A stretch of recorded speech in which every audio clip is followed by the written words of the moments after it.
Hi everyone, welcome to Cam classes. देखो, previous video में हम इतना पढ़ चुके हैं कि कोई भी मैटर है उसके पास ड्यूअल नेचर होता है। वो वेव की तरह भी बिहेव करता है और पार्टिकल की तरह भी। इतना हम पढ़ चुके हैं कि मैटर का ड्यूअल नेचर होता है, वेव की तरह भी बिहेव करता है और पार्टिकल की तरह भी।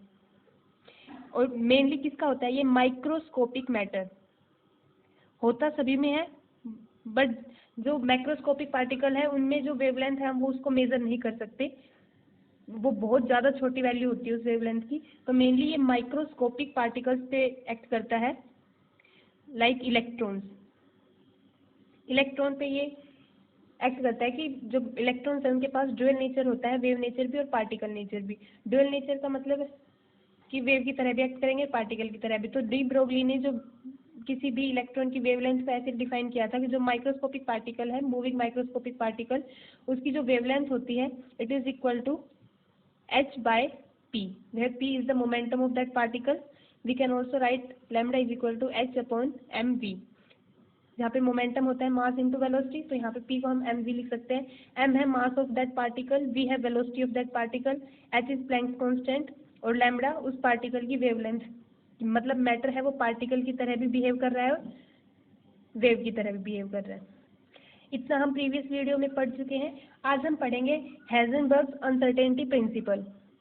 देखो क्या होता है हेज़नबर्ग अनसर्टेनिटी प्रिंसिपल। ये कहता है it states that it is impossible to determine simultaneously the exact position and exact momentum of an electron. Simultaneously मतलब एक साथ हम किसी भी इलेक्ट्रॉन की पोजीशन, एग्जैक्ट पोजीशन और एग्जैक्ट मोमेंट को एक साथ कभी भी डिटरमाइन नहीं कर सकते, ये इम्पॉसिबल है। ऐसा कहा था हेज़नबर्ग ने।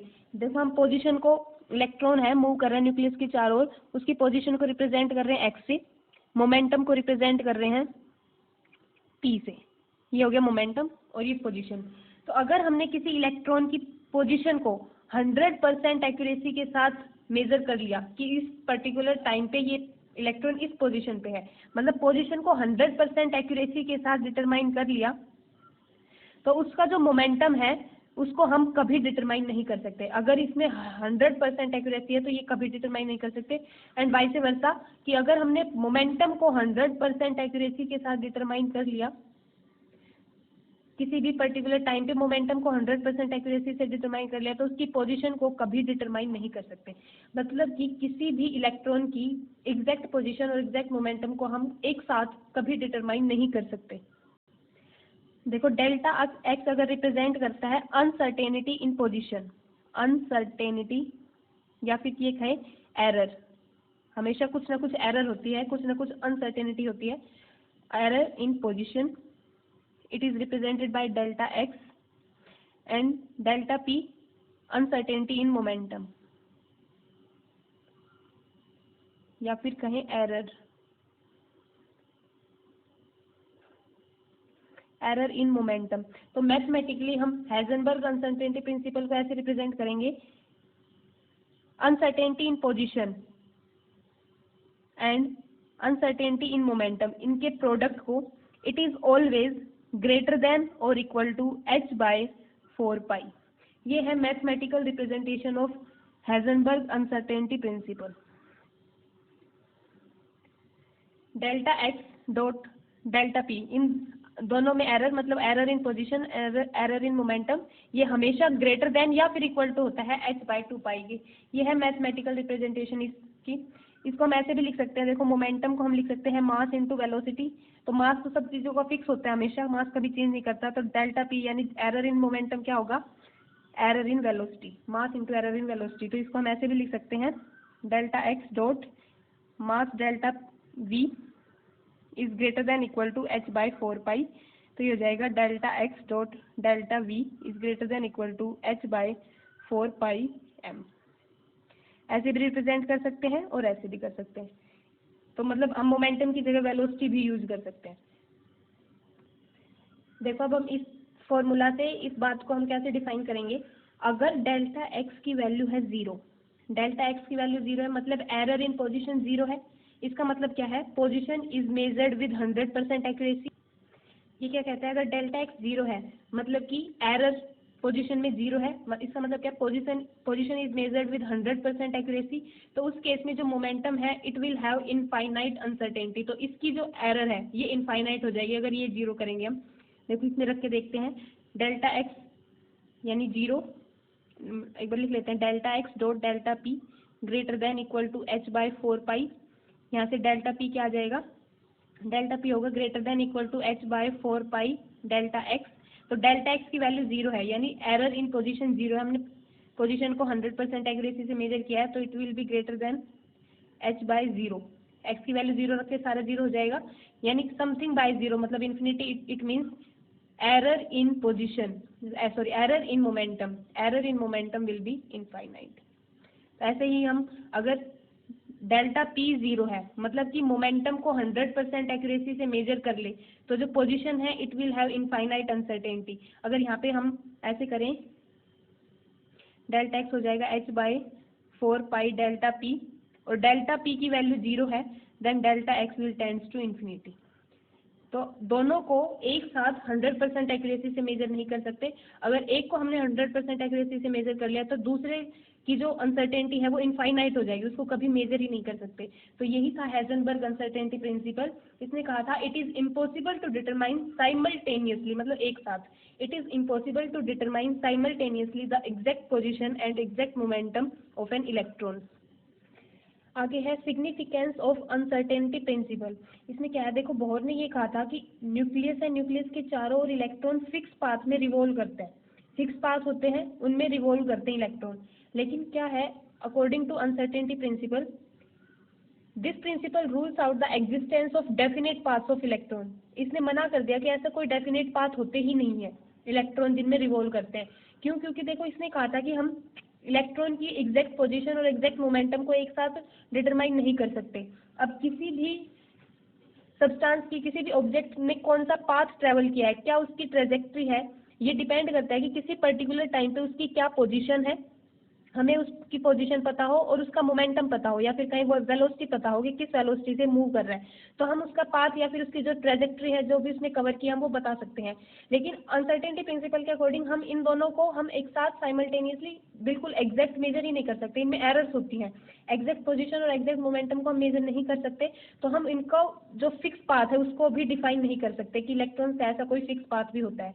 तो ये था इसका एक सिग्निफिकेंस। इसने क्या कहा था, this principle rules out the existence of definite paths of electrons because the position and velocity of an object defines its path। किसी भी ऑब्जेक्ट की वेलोसिटी और पोजीशन है वो उसके पाथ को डिफाइन करती है। Since it is impossible to determine exact position and exact momentum simultaneously, therefore it is not possible to define fixed path of electron। तो इसने बोहर का जो पोस्टुलेट था उसको रूल आउट कर दिया था, उसको उस पर ये एप्लीकेबल नहीं हुआ, इसलिए बोहर का जो मॉडल था वो फेल हो गया था। इन्हीं वजह से इसने कह दिया था कि ऐसा कोई फिक्स पाथ होता ही नहीं है जिसमें इलेक्ट्रॉन मूव करता है, हम फिक्स पाथ को डिफाइन नहीं कर सकते। जबकि बोहर ने कहा था कि इलेक्ट्रॉन्स है वो फिक्स पाथ में रिवॉल्व करते हैं न्यूक्लियस के चारों ओर। तो ये था इसका सिग्निफिकेंस। एक और इम्पोर्टेंट बात कि जो ये हेजनबर्ग अनसर्टेनिटी प्रिंसिपल है ये सिर्फ माइक्रोस्कोपिक ऑब्जेक्ट पे ही एप्लीकेबल है और मैक्रोस्कोपिक ऑब्जेक्ट के लिए नेग्लिजिबल है। जैसे de Broglie wavelength, de Broglie hypothesis थी lambda is equal to h by m v, ये भी मैक्रोस्कोपिक पार्टिकल पे एप्लीकेबल नहीं होता, उसके लिए जो वेवलेंथ की वैल्यू आती है बहुत नेग्लिजिबल आती है। तो ये सिर्फ माइक्रोस्कोपिक पार्टिकल्स पे ही एप्लीकेबल है, लाइक इलेक्ट्रॉन, फोटोन, जो बिल्कुल माइक्रोस्कोपिक पार्टिकल है उन पे ही एप्लीकेबल होते हैं। हेजनबर्ग अनसर्टेनिटी प्रिंसिपल भी और डी ब्रोगली हाइपोथेसिस भी दोनों ही माइक्रोस्कोपिक ऑब्जेक्ट्स के लिए है। अब कुछ न्यूमेरिकल करते हैं इसके बेसिस पे।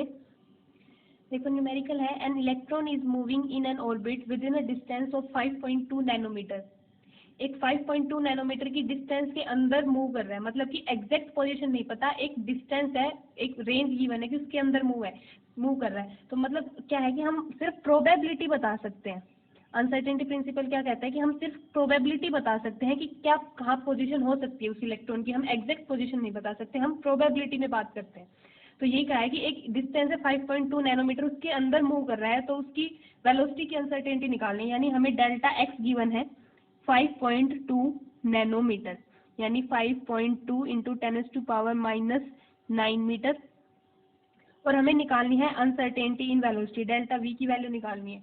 तो हम फॉर्मूले में पुट करेंगे, होता है delta x into delta p greater than equal to h by 4 pi, मतलब इससे ग्रेटर देन नहीं होगा, मिनिमम ये वैल्यू है, इससे ग्रेटर देन ही होती है जो अनसर्टेनिटी इनका प्रोडक्ट होता है। तो हम इसको ऐसे लिख सकते हैं delta x dot m delta v greater than equal to h by 4 pi. तो हमें डेल्टा वी निकालना तो इसको रखेंगे, बाकी सब इधर आ जाएगा h by 4 pi delta x and m. तो जो जो वैल्यू है सब इसमें पुट कर देंगे और इससे निकाल लेंगे। तो डेल्टा वी आएगा it is greater than equal to 6.626 into 10⁻⁻34 joule second.